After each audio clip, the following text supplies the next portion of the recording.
नमस्कार। आज के ई व्याख्यान में हम सन 1818 में ब्रिटिश ईस्ट इंडिया कंपनी के द्वारा राजस्थान के राजपूत राज्यों के साथ की गई संधियों का अध्ययन करने की श्रृंखला में मेवाड़ के साथ हुई संधि का अध्ययन करने जा रहे हैं। दिसंबर 1817 से 1823 के मध्य राजस्थान के लगभग सभी राज्यों के साथ ब्रिटिश ईस्ट इंडिया कंपनी ने संधियां संपन्न की। कोटा, बूंदी, सिरोही, उदयपुर, किशनगढ़, जयपुर, बांसवाड़ा, डूंगरपुर, बीकानेर, जैसलमेर, जोधपुर सभी राज्य ईस्ट इंडिया कंपनी के साथ मित्रता और सहयोग की संधियों से आबद्ध हो गए। भारत में ब्रिटिश साम्राज्य की स्थापना प्लासी के युद्ध में 1757 ईस्वी में ईस्ट इंडिया कंपनी की विजय के साथ शुरू हुई मानी जाती है। 1757 से 1813 तक ईस्ट इंडिया कंपनी ने रिंग फेंस पॉलिसी, सुरक्षित घेरे की नीति का पालन किया। भारत में ईस्ट इंडिया कंपनी के अंतर्गत साम्राज्य के विस्तार को समझने के लिए ईस्ट इंडिया कंपनी के ब्रिटेन स्थित उनके संगठन से जोड़कर ही देखा जाना चाहिए। विश्व के वाणिज्यवादी दौर में जो 15वीं से 17वीं शताब्दी तक चला, सन 1600 में ब्रिटिश ईस्ट इंडिया कंपनी को महारानी एलिजाबेथ प्रथम के द्वारा भारत और पूर्वी देशों के साथ व्यापार करने का चार्टर दिया गया। इस चार्टर में अंतर्निहित होता था कि ये कंपनी भारत में आर्थिक सुविधाएं प्राप्त करने के लिए यहाँ के राजाओं के साथ संबंध स्थापित करे, संधियां करे, क्षेत्रों को प्राप्त करे, उन क्षेत्रों और अपने लोगों की सुरक्षा के लिए पर्याप्त सैनिक शक्ति का प्रबंध रखे। भारत के राज्यों के साथ राजनीतिक संबंध स्थापित करने से ब्रिटिश ईस्ट इंडिया कंपनी को भारत में अपना व्यापार करने के लिए भारतीय राजाओं के समक्ष याचक की भूमिका में नहीं रहना पड़ता।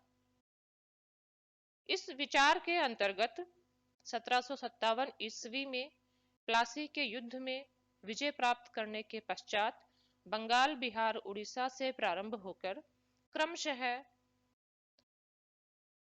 भारत में ब्रिटिश साम्राज्य की स्थापना होती गई। ब्रिटिश ईस्ट इंडिया कंपनी को लंदन स्थित उनका बोर्ड ऑफ डायरेक्टर्स कंट्रोल करता था। बोर्ड ऑफ डायरेक्टर्स को कंट्रोल करने के लिए 1784 के पिट्स इंडिया एक्ट के माध्यम से एक बोर्ड ऑफ कंट्रोल स्थापित कर दिया गया था। यानी अब भारत में रहने वाली ईस्ट इंडिया कंपनी, जिसका हेडक्वार्टर कलकत्ता में बनाया गया, के द्वारा की जाने वाली गतिविधियों को बोर्ड ऑफ डायरेक्टर्स के माध्यम से बोर्ड ऑफ कंट्रोल की अनुमति मिलना जरूरी था। बोर्ड ऑफ डायरेक्टर्स तथा बोर्ड ऑफ कंट्रोल इस शुरुआती दौर में देसी राज्यों के मामलों में कंपनी को अधिक उलझने देना नहीं चाहते थे। इसलिए जितना क्षेत्र उनके पास था उसे सुरक्षित घेरे में रखने यानी उसकी सुरक्षा करने के अलावा ईस्ट इंडिया कंपनी ने देशी राज्यों के मामलों में हस्तक्षेप करने की नीति से अपने आप को बचाए रखा।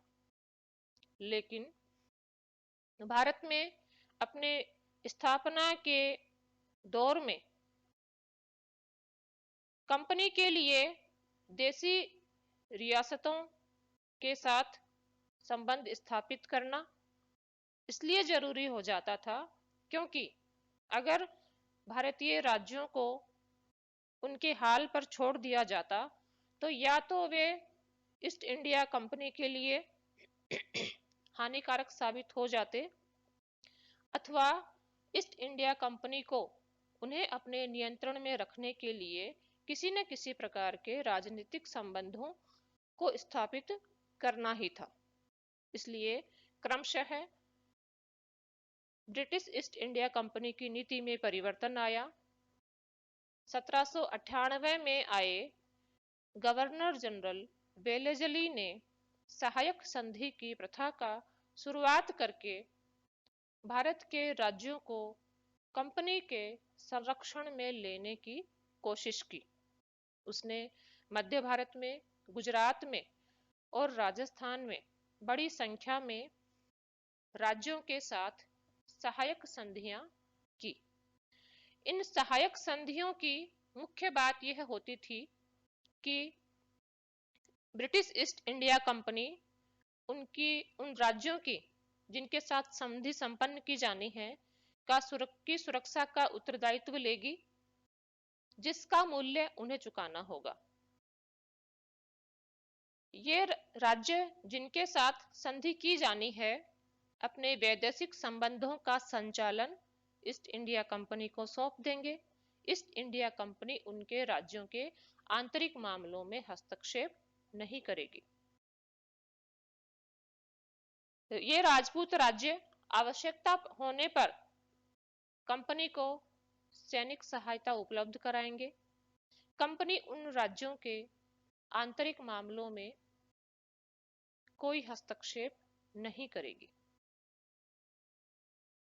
सहायक संधि प्रथा का एक दूसरा बड़ा लक्ष्य यह भी था, उद्देश्य यह भी था कि इस समय नेपोलियन के नेतृत्व में फ्रांस का विस्तार यूरोप और एशिया में होने जा रहा था। सहायक संधि के माध्यम से दूसरे राज्यों में फ्रांसीसियों अथवा अन्य यूरोपियन शक्तियों के प्रवेश को रोककर भारत में ब्रिटेन फ्रांस के साथ अपनी प्रतिस्पर्धा में मजबूत साबित होना चाहता था। इसलिए वेलेजली के समय में की गई सहायक संधियां कंपनी का प्रभुत्व स्थापित होने की दिशा में एक बड़ा कदम थी। लेकिन बोर्ड ऑफ कंट्रोल ने अपनी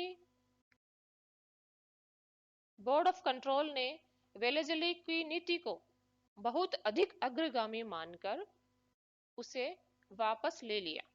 इसलिए 1813 तक, जब तक कि लॉर्ड हेस्टिंग्स नहीं आए बंगाल के गवर्नर जनरल बनकर और उन्होंने पुनः कंपनी को भारत की सर्व प्रमुख आर्थिक, राजनीतिक, सैनिक शक्ति बनाने की दिशा में काम करना शुरू नहीं किया और इसके लिए उन्होंने बोर्ड ऑफ डायरेक्टर्स तथा बोर्ड ऑफ कंट्रोल की अनुमति भी प्राप्त कर ली, तब तक कंपनी ने सुरक्षित घेरे की नीति का पालन किया। अब 1813 से 1857 तक, जब तक कि 1857 की क्रांति हुई, ब्रिटिश ईस्ट इंडिया कंपनी ने अधीनस्थ अलगाव की नीति का पालन किया। यानी जो संधियां लॉर्ड हेस्टिंग्स के द्वारा की गई वो मुख्य रूप से वेलेजली की सहायक संधि की प्रथा पर ही आधारित थी, लेकिन संधि करने वाले राज्यों को एक दूसरे से अलग किया गया, प्लस ईस्ट इंडिया कंपनी के द्वारा उनके प्रशासनिक मामलों में कोई हस्तक्षेप नहीं किया गया। यह सबऑर्डिनेट आइसोलेशन या अधीनस्थ अलगाव की नीति मानी जाती है, जो लॉर्ड हेस्टिंग्स के आने के साथ प्रारंभ होकर 1857 की क्रांति तक जाती है।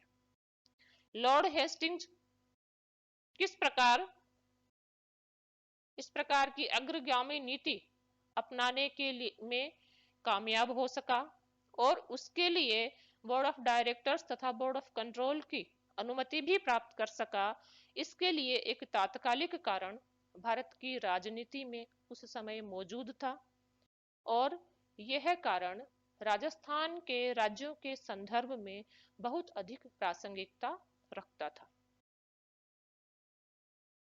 18वीं शताब्दी के प्रारंभ से 19वीं शताब्दी के प्रारंभ तक राजपूताना के राज्य मराठों के आक्रमणों, लूट खसोट से आतंकित रहे थे। मराठों के पश्चात अमीर खान पिंडारी 19वीं शताब्दी के प्रारंभ में राजपूत राज्यों के लिए प्रमुख समस्या बना हुआ था। पिंडारियों का दमन करने के लिए लॉर्ड हेस्टिंग्स को आदेश मिले। अमीर खान पिंडारी और उसके सहायकों का दमन करने के लिए लॉर्ड हेस्टिंग्स ने मराठों से भी संधियां की। 1817-18 के दौर में पिंडारियों के खिलाफ सैनिक अभियान आयोजित किया गया। 1817-18 के दौर में ही मराठों के साथ भी तृतीय आंग्ल मराठा युद्ध लड़ा गया, क्योंकि राजस्थान के राज्य मराठों और पिंडारियों के आक्रमणों से ही आतंकित थे, इसलिए दोनों ही के विरुद्ध राजपूत राज्यों की सहायता की आकांक्षा ब्रिटिश ईस्ट इंडिया कंपनी के द्वारा की गई।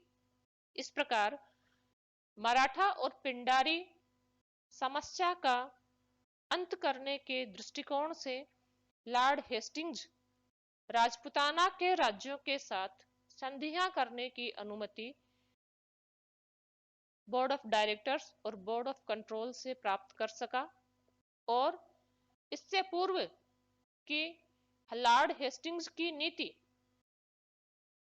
बोर्ड ऑफ कंट्रोल को बहुत अग्रगामी प्रतीत होने लगे, लॉर्ड हेस्टिंग्स ने त्वरित गति से संधियां करते हुए राजपूताना के राज्यों को अपने संरक्षण में ले लिया और न केवल मराठों के विरुद्ध विजय प्राप्त करके उन्हें छोटे छोटे गैर मामूली राज्यों के रूप में स्थापित करके छोड़ दिया, वरन पिंडारियों को भी टोंक की रियासत के रूप में स्थापित करके उस समस्या का भी अंत कर दिया। तो राजपूत राज्यों के साथ की जाने वाली 1818 की ईस्ट इंडिया कंपनी की संधियां एक बृहत्तर नीति का अंग थी, जिसकी बात हमने अभी की है। इन राज्यों के साथ संधियां करने के कारण जो थे, कुछ सर्वव्यापी थे और कुछ व्यक्तिगत थे। सर्वव्यापी कारणों को सार रूप में हमने देखा है।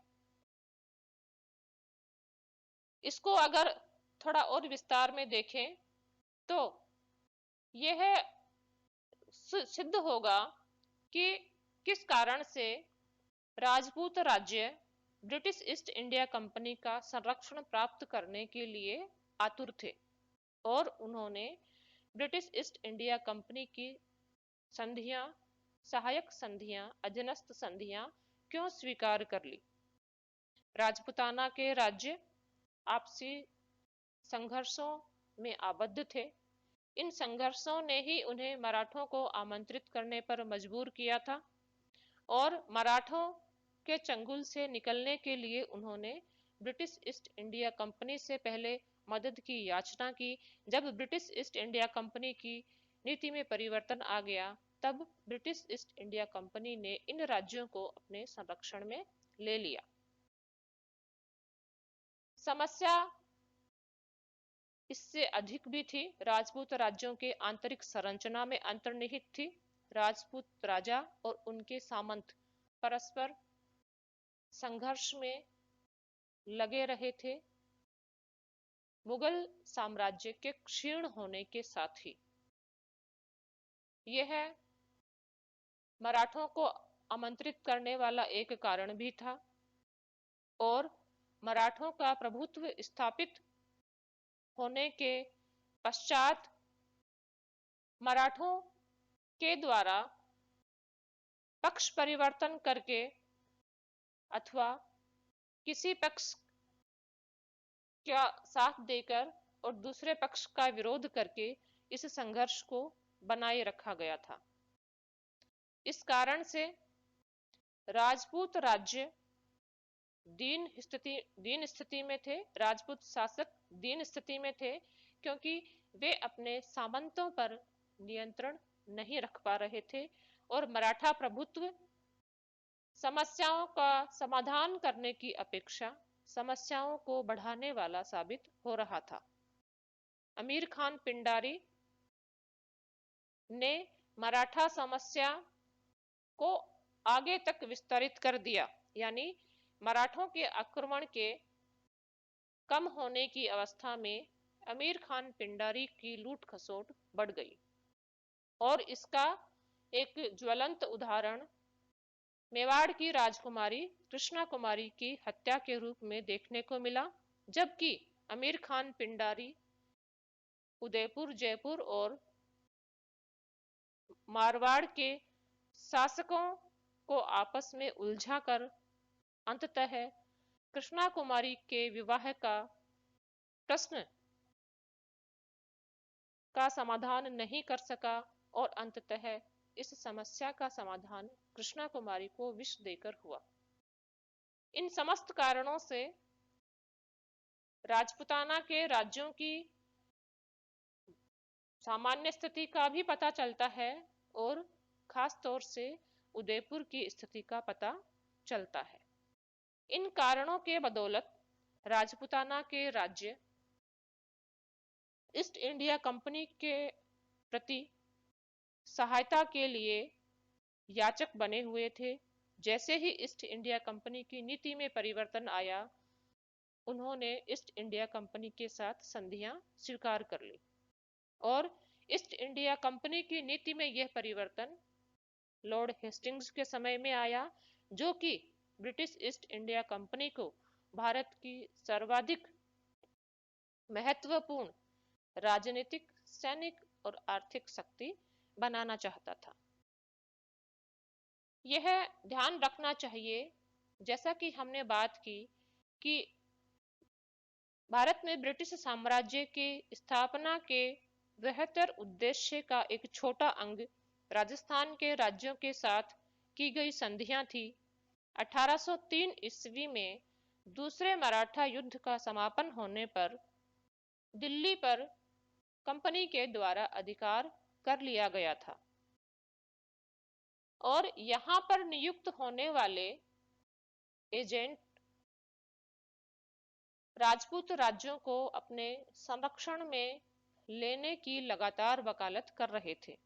लेकिन हस्तक्षेप की नीति का पालन करने के कारण ना तो बंगाल के गवर्नर जनरल, ना बोर्ड ऑफ डायरेक्टर्स और ना ही बोर्ड ऑफ कंट्रोल इन एजेंट्स की सुनवाई कर रहा था। 1817-18 ईस्वी में मेटकॉफ दिल्ली के 1811 ईस्वी में एजेंट बने थे, और जब पिंडारी और मराठों के प्रश्न को लेकर ब्रिटिश ईस्ट इंडिया कंपनी की नीति में परिवर्तन आया, तब दिल्ली के रेजिडेंट मेटकॉफ अपनी अपने तर्क को सही साबित करने में समर्थ हुए, और मेटकॉफ तथा कर्नल जेम्स टोड के प्रयत्नों से राजस्थान के राज्यों के साथ संधियां संपन्न की गई।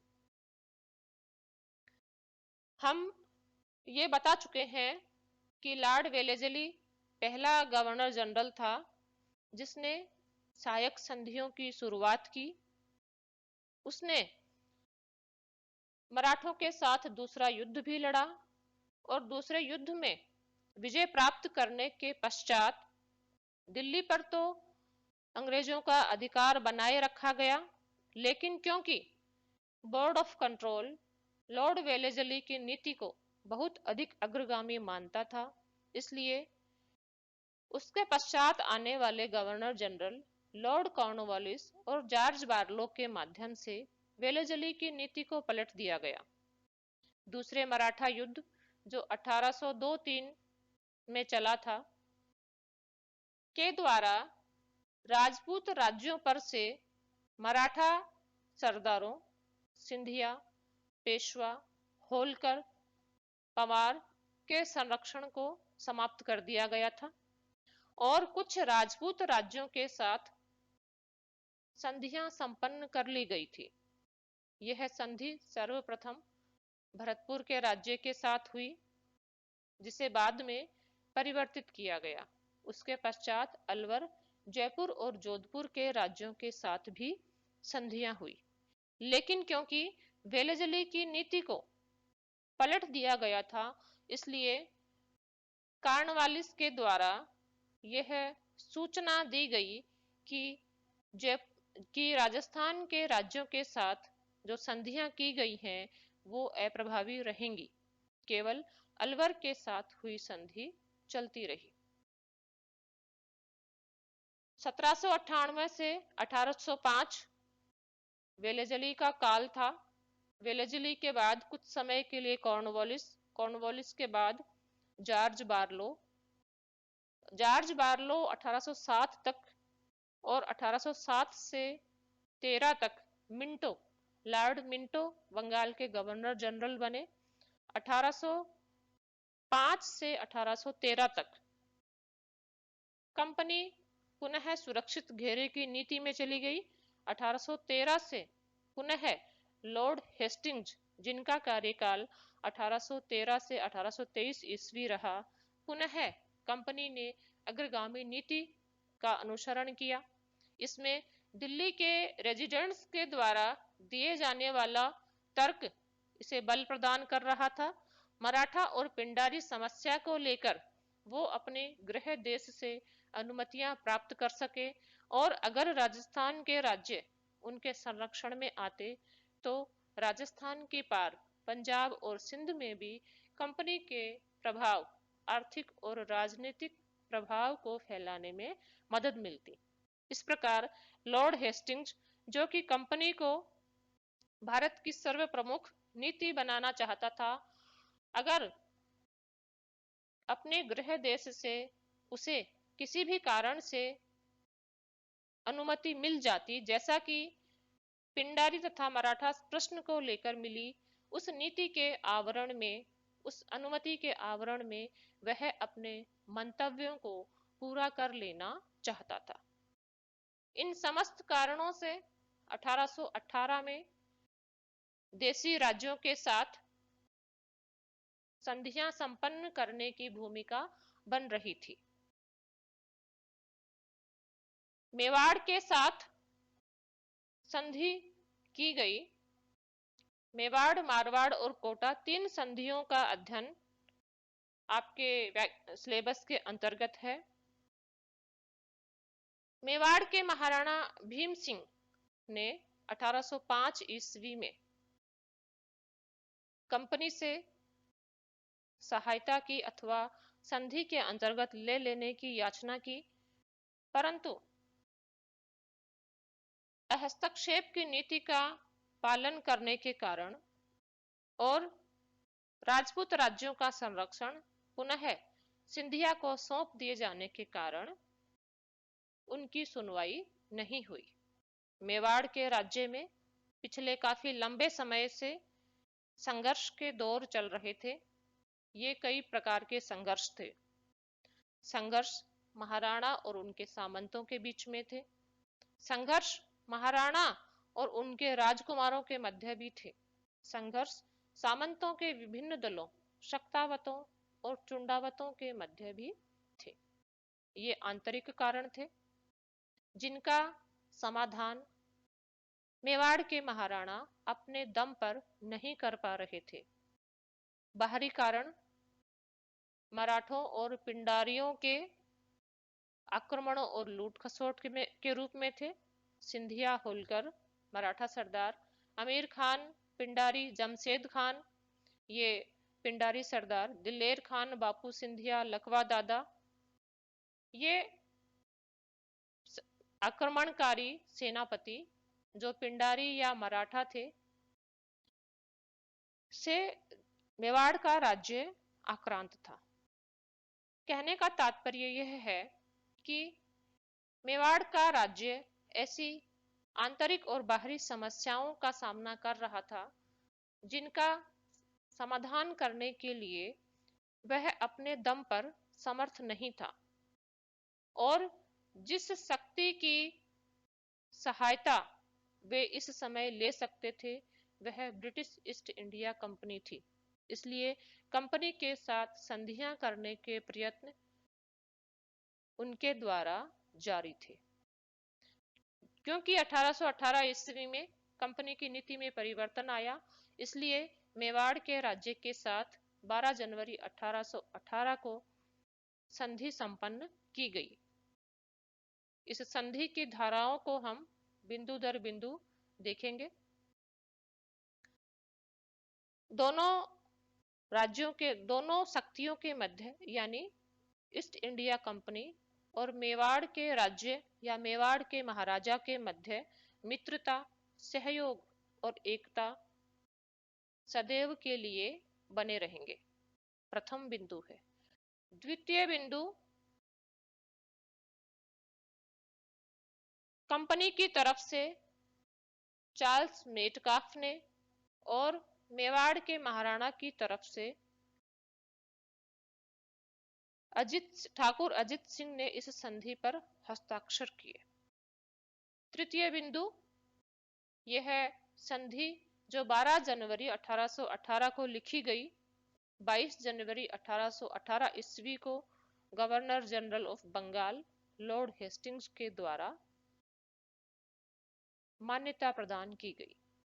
ये तीन बिंदु इसके शुरू होने से इसके मान्यता प्राप्त करने तक के इसके वर्णन को बताते हैं। अब हम संधि की धाराओं को देखेंगे। ईस्ट इंडिया कंपनी और मेवाड़ के महाराणा के मध्य मित्रता, सहयोग और स्वार्थों की एकता सदैव के लिए बनी रहेगी। दूसरा बिंदु, एक के मित्र दूसरे के मित्र, एक के शत्रु दूसरे के शत्रु समझे जाएंगे। तीसरा बिंदु, मेवाड़ के महाराणा ब्रिटिश ताज की प्रभुसत्ता को स्वीकार करेंगे और उनकी अधीनता में सहयोग करेंगे। चौथा बिंदु, मेवाड़ के महाराणा दूसरे राज्यों के साथ कोई संबंध अगर स्थापित करेंगे तो ईस्ट इंडिया कंपनी के माध्यम से, यानी उनकी वैदेशिक नीति का संचालन ईस्ट इंडिया कंपनी के माध्यम से किया जाएगा। पांचवा, वे कोई संधि अथवा समझौता किसी पड़ोसी अथवा दूसरे राज्य के साथ नहीं कर सकेंगे, लेकिन अपने मित्रतापूर्ण सामान्य संबंधों को पहले की भांति जारी रख सकेंगे। छठा बिंदु, मेवाड़ के महाराणा किसी राज्य के प्रति कोई आक्रामक कार्यवाही नहीं करेंगे। अगर कोई विवाद किसी पड़ोसी राज्य के साथ उत्पन्न होता है तो उसे मध्यस्थता के लिए ईस्ट इंडिया कंपनी के सुपुर्द करेंगे।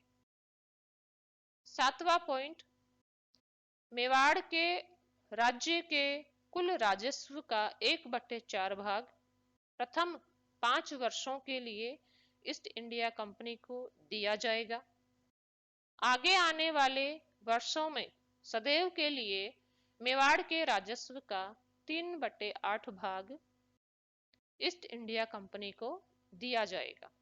8वां बिंदु, मेवाड़ के महाराणा किसी अन्य शक्ति को खिराज के भुगतान कर के भुगतान के लिए उत्तरदायी नहीं रहेंगे। अगर कोई शक्ति मेवाड़ के महाराणा से कर अथवा राजस्व का भुगतान प्राप्त करने का दावा करती है तो उसका जवाब ईस्ट इंडिया कंपनी देगी। 9वां पॉइंट, क्योंकि मेवाड़ के महाराणा ने कंपनी को यह निवेदन किया है कि उनके कुछ क्षेत्र कुछ राज्यों के द्वारा अवैध तरीके से हस्तगत कर लिए गए हैं और उन्हें वे वापस प्राप्त करना चाहते हैं, इसलिए स्थिति से पूर्णतया अवगत न होने के कारण अभी तो ईस्ट इंडिया कंपनी इस संबंध में कुछ कहने में असमर्थ है। लेकिन अगर सही पाया गया तो प्रयत्न करके मेवाड़ को उसके इलाके पुनः प्राप्त कराए जाएंगे। शर्त यह होगी कि उन पुनः प्राप्त किए गए क्षेत्रों के राजस्व का भी 3/8 हिस्सा कंपनी के को भुगतान किया जाएगा।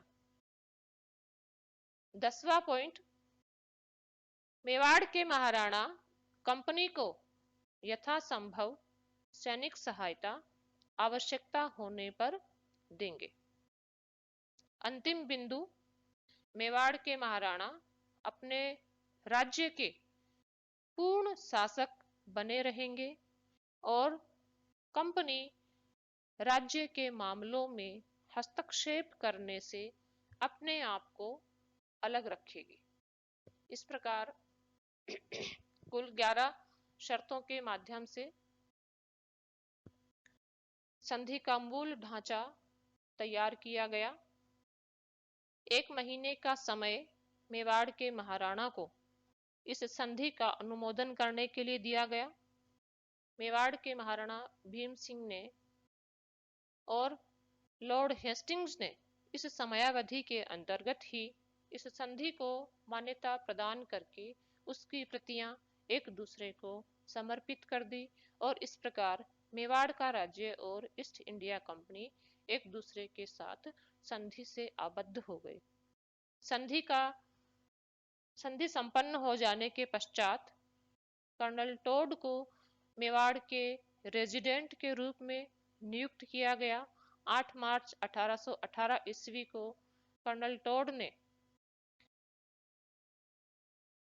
मेवाड़ के एजेंट के रूप में अपना कार्यभार संभाला, जहां उन्हें शानदार स्वागत दिया गया। इस प्रकार राजस्थान का एक गौरवशाली राज्य जिसे मुगलों से लड़ने का गौरव प्राप्त था, मराठों के अंतर्गत अपनी परिस्थितियों से दुर्दशाग्रस्त था। इस दुर्दशा को समाप्त करने के लिए उसने ब्रिटिश ईस्ट इंडिया कंपनी का संरक्षण समाप्त किया। लेकिन ब्रिटिश ईस्ट इंडिया कंपनी का संरक्षण इन्हें किस दिशा में ले जाने वाला था, इसकी कल्पना अभी उनके मस्तिष्क में नहीं थी। मेवाड़ के महाराणा ने ब्रिटिश आधिपत्य स्वीकार कर लिया।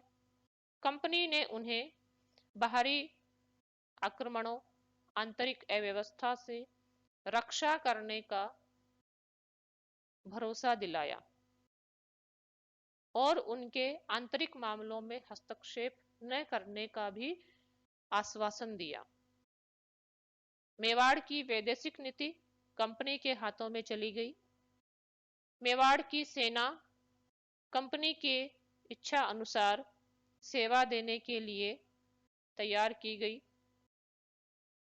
मराठों को दिया जाने वाला राजस्व कंपनी ने अपने लिए रख लिया। यह ऊपरी तौर पर देखा जा सकने वाला मूल्यांकन था। लेकिन भारत में ब्रिटिश साम्राज्य अधिकाधिक स्थापित होता गया।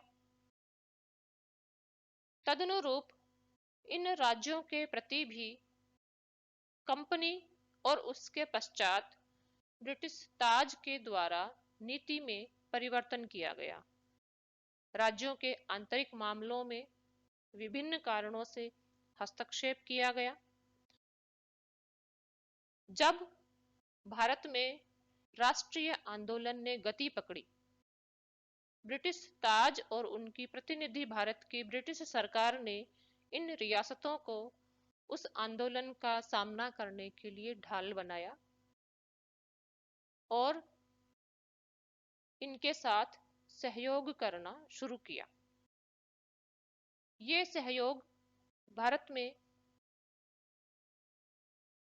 जब ब्रिटिश साम्राज्य का अंत हुआ उस समय तक चलता रहा और इनकी संप्रभुता को भारत की सरकार में समाहित न करके इन्हें लौटा दिया गया। इसका परिणाम भारत के भारत के अनेक टुकड़े होने की आशंका में परिलक्षित हुआ।